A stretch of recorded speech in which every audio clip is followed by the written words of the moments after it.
বারাকাতুহু। Hello viewers, আজকে class নিব না, কিন্তু খুব গুরুত্বপূর্ণ কিছু আলোচনা করব। কারণ আল্লাহ পাক রব্বুল আলামিন আমাদেরকে সৃষ্টি করেছেন তার ইবাদত করার জন্য। তার মধ্যে একটি ইবাদত হলো, সবচেয়ে গুরুত্বপূর্ণ বিষয় হচ্ছে নামাজ।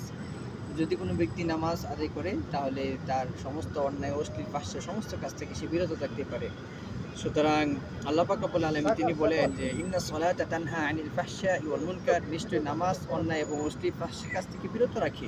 রাসূল সাল্লাল্লাহু আলাইহি ওয়াসাল্লাম তিনিও হাদিসের মধ্যে উদাহরণ দিয়েছেন, যদি কোনো আরাআইতুম লাউ আন্না নাহরান বিবাবি আহাদিকুম ইয়াগতাসিলু ফীহি কুল্লা ইয়াউমিন খামসা মাররাতিন হাল ইয়াবকা মিন দারনিহি শাই? ক্বালু লা ইয়াবকা মিন দারনিহি শাই। কাযালিকা মিসলু সালাওয়াতিল খামস।